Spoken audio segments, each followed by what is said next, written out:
Hey guys, I'm going to walk you through how to replace a oil seal on a front axle of B7500. I did a lot of front end loader work over the summer without a counterbalance, and as a result I've got a leaky oil seal. So this video is not intended to go through a full-blown exercise on how to remove everything, as I've pretty much got most of that done, but it's more around what are some of the tips and tricks you can learn to help you along if you have to replace your oil seal. So on mine, it was the left-hand side of the tractor that I was dealing with. As I understand, there are two oil seals that are primarily in these axle hubs. There's the main one that is where the knuckle goes into the casing, as you can see here. So right in here, it's a two-piece seal.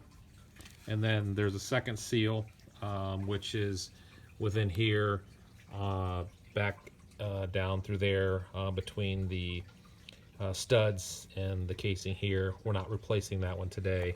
It's only this one here is what I'm dealing with. So first thing you need to do is obviously drain the gear oil or UDT out of the unit. This nut right here pops off fairly easily. Get it all good and drained. And one of the things I chose to do was to remove the entire assembly from the axle of the tractor. For me, it was just a little easier to deal with. So what you see here is that. And what I had to do to replace that, or take that off, I should say, was first of all remove the tie rod that connects the two axle hubs together. So there was a nut and a cotter pin on this bracket here that I had to take off and pop that off. And then what you have here is the bracket that is for the steering linkage. That sets on top here. I could have actually just removed the 3 bolts here and left this on where the steering linkage is attached here with a nut and a cotter pin. Thought I might be able to get by with leaving this on, and I'll tell you why later, that this actually has to come off in order for you to remove the seals. So hence the reason it's off. So you have that. When you get it off, you basically got the whole unit together.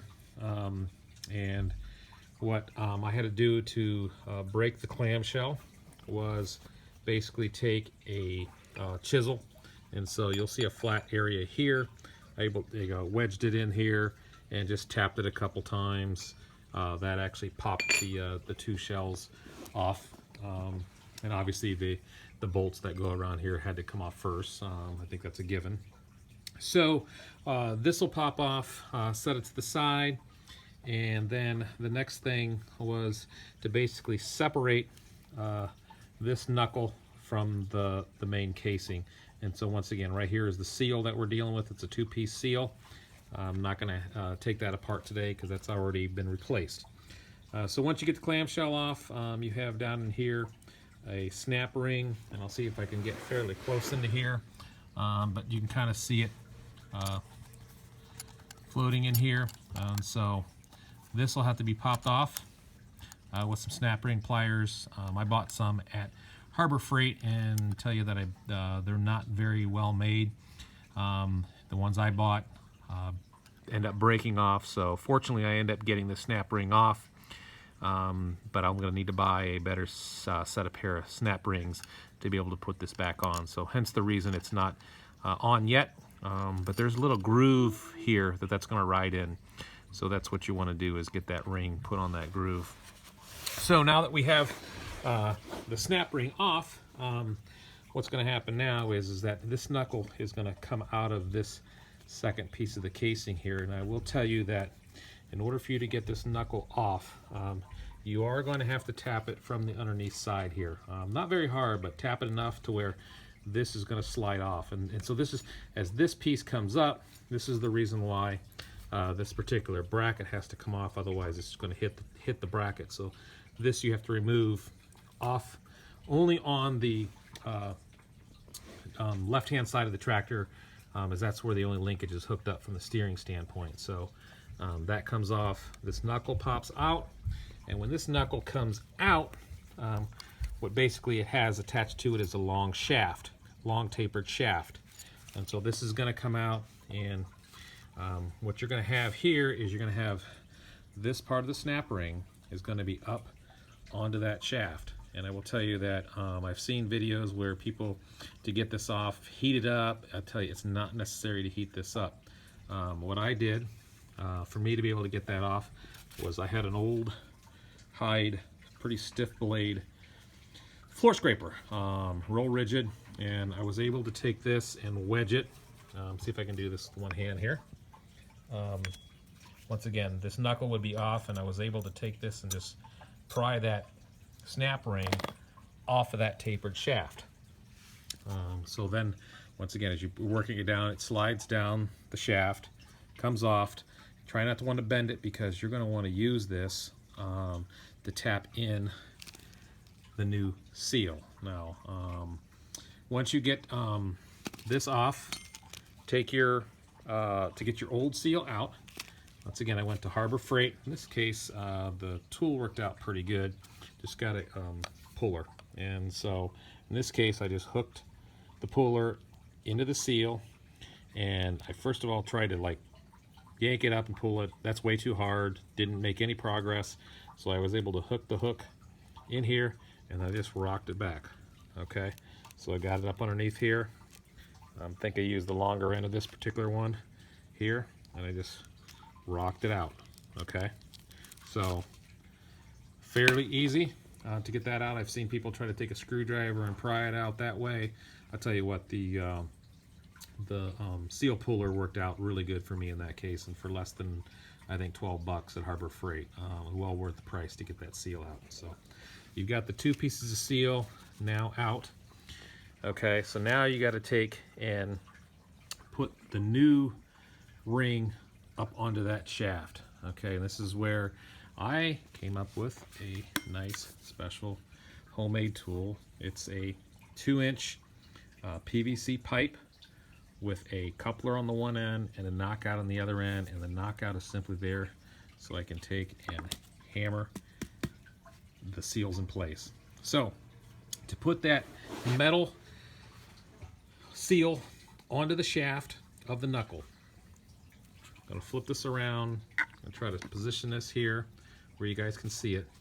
And this is the reason you're going to need a coupler on here, because the diameter of this ring will not fit in a standard 2-inch pipe. It's just a little bit short of getting in there. But if you put a coupler on the end, it'll fit down in there nicely. Got a little bit of room here to wiggle around, you can see.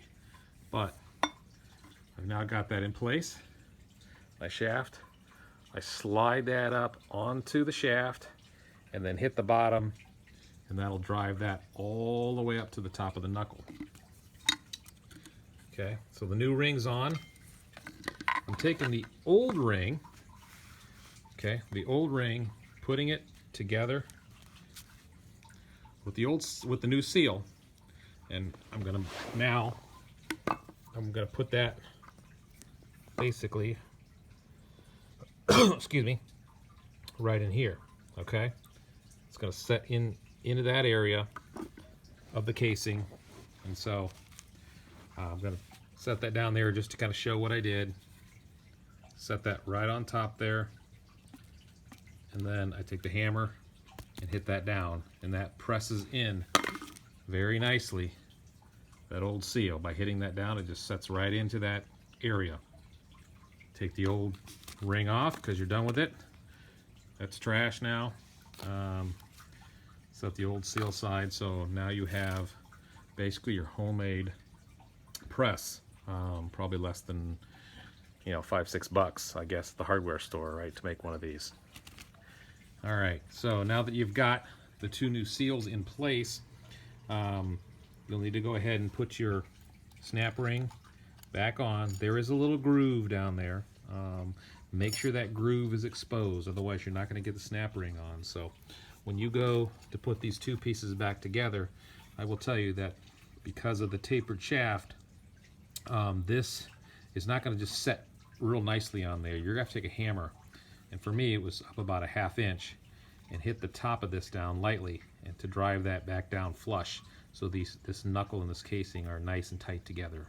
Okay, you'll know when you've got enough, because you'll be able to see that groove right up in here where that snap ring is going to reside. So that's the basically the hard part of it. Now the last thing I'd like to discuss really is removing the old sealant. And I didn't see any other videos out there that really talked like this in detail, but I think I just wanted to share that it's pretty straightforward in terms of getting the old sealant off this side of the casing. Didn't take me but a couple minutes to do that. However, when you get to the other side of the clamshell, you'll see that there's actually a very little groove that runs all the way around the perimeter. So first thing I did is certainly scraped off the excess across the top, but then this will be all filled with sealant. Make sure you take a screwdriver and you work that groove and get all that sealant out all the way around. So you have everything cleared off, and that new RTV sealant will fill in that groove and then make a nice tight seal when you go to put these two clamshells back together. So anyway, I hope that helps. Once again, my special little tool, I think, was a lifesaver for me. 2-inch PVC pipe, probably about 12 inches long at the most, with a coupler on the one end and a knockout on the other end to press in both the metal ring up onto the knuckle of the shaft, and then the rubber seal itself down into the casing, this part here. So fairly straightforward. Hope that helps. I'm no expert when it comes to this stuff, but just thought I'd share what I learned, and hopefully you can take some of these tips if you have to do the same replacement. Thanks.